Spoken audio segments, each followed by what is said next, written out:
ఏ ఒక్క రోజు కూడా మమ్మల్ని ఏ మంత్రి దగ్గరికి తీసుకెళ్ళలే. కలిసినప్పుడు ఇచ్చిన కాగితం తీసుకుంటాడు, మేము లేనప్పుడు పోయి మంత్రులతో మాట్లాడొస్తాడు. సేమ్ జలశక్తి మినిస్టర్తో కూడా మేము వెళ్తున్నాం అంటే ముందు రోజు సాయంత్రం ఇక్కడ హైదరాబాద్లో మీటింగ్ పిలిచినాము, ఆల్ ఎంపీస్ మీటింగ్. లేదు నాకు ఢిల్లీలో మీటింగులు ఉన్నాయి అన్నాడు. సరే మంచిది, రేపు మేము ఢిల్లీకి వచ్చిన మంత్రిని కలవడానికి మాతానికి రాండి అంటే ఆ ముందు రోజే సాయంత్రం పోయి మంత్రి గారికి ఏం చెప్పిండో. సీక్రెట్ ఎందుకు కిషన్ రెడ్డి గారు? నువ్వు నిజంగా ప్రజల పక్షాన్ని తెలంగాణ పక్షాన్ని చెప్పేది ఉంటే మేము వచ్చేటప్పటికి నువ్వు అక్కడ మంత్రి దగ్గర కూర్చుంటే నువ్వు కూడా కేంద్ర మంత్రివే కదా, నీకు కూడా విజ్ఞప్తి చేస్తాం కదా, మా ఆవేదన ఏందో మీకు కూడా చెప్తాం కదా. మెట్రోకి పోతే అర్బన్ డెవలప్మెంట్ మినిస్టర్ మాకంటే ముందు రోజే పోయి కలిసి వస్తాడు. జలశక్తి మినిస్టర్ దగ్గర మేము అపాయింట్మెంట్ తీసుకుంటే మాకంటే ఒక రోజు ముందు పోయి కలిసి వస్తాడు. ఇది గ్లేరింగ్గా కనిపిస్తుంది కిషన్ రెడ్డి గారు. మీరు మీకేమనిపిస్తుందో నాకు తెలియదు, కానీ మీరు వ్యవహరిస్తున్న తీరు అనుమానాలు కలిగిస్తుంది.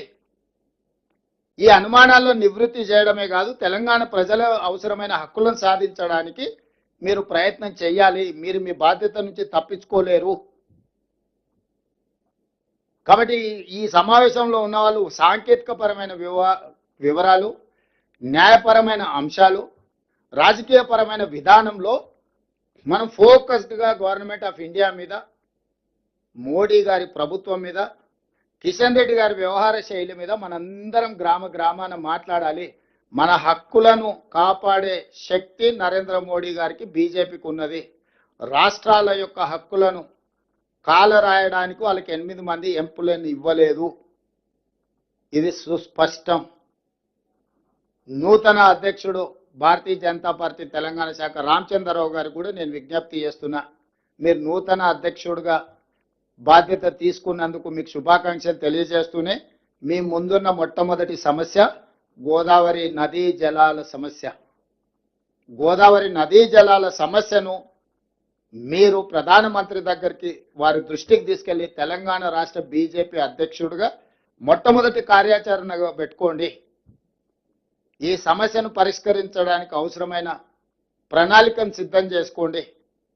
మీకు అవసరమైన సమాచారాన్ని మా సంబంధిత శాఖ మంత్రులు, అధికారులు మీకు ఇస్తారు.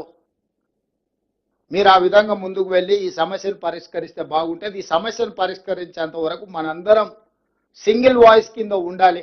వాళ్ళు సృష్టించే సోషల్ మీడియా లేకపోతే వాళ్ళు ఇస్తున్న స్టేట్మెంట్లు, వీటన్నిటిని చూసి ఎవ్వరు ఇక్కడ ఉన్న ప్రజాప్రతినిధులు కానీ, అధికార ప్రతినిధులు కానీ, లేకపోతే రాజకీయ పార్టీల పెద్దలు కానీ ఎవ్వరు కన్ఫ్యూజ్ అవ్వాల్సిన అవసరం లేదు.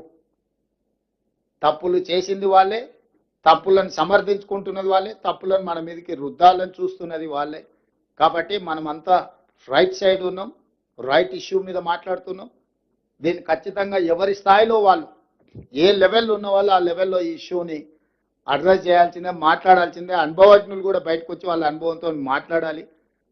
గతంలో తుమ్మల నాగేశ్వరరావు గారు, కడియం శ్రీహరి గారు తెలంగాణ ప్రాంతం నుంచి మంత్రులుగా పనిచేసిన వాళ్ళు ఉన్నారు. కోదండరామ్ గారు లాంటి వాళ్ళు, చాలామంది ప్రొఫెసర్లు తెలంగాణ ఉద్యమంలో ఉన్నారు. సాగునీటి రంగ నిపుణులు చాలామంది ఉన్నారు. వాళ్ళందరూ కూడా బయటకు వచ్చి మాట్లాడాలి. ఈ ప్రభుత్వానికి మీరు ఏమైనా సూచన ఇవ్వదలుచుకుంటే మాకు ఎలాంటి బేసిజాల్లో మేము తీసుకుంటాం.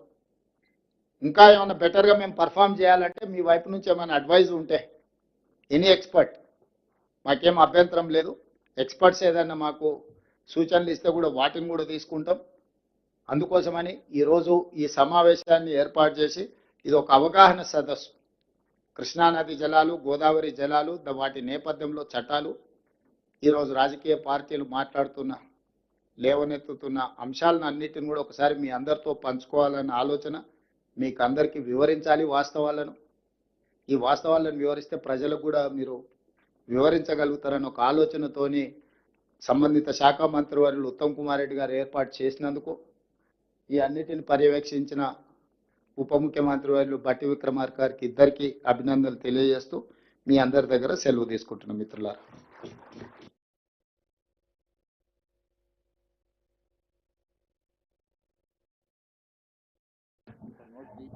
ఈరోజు చర్చిన విషయాల్లో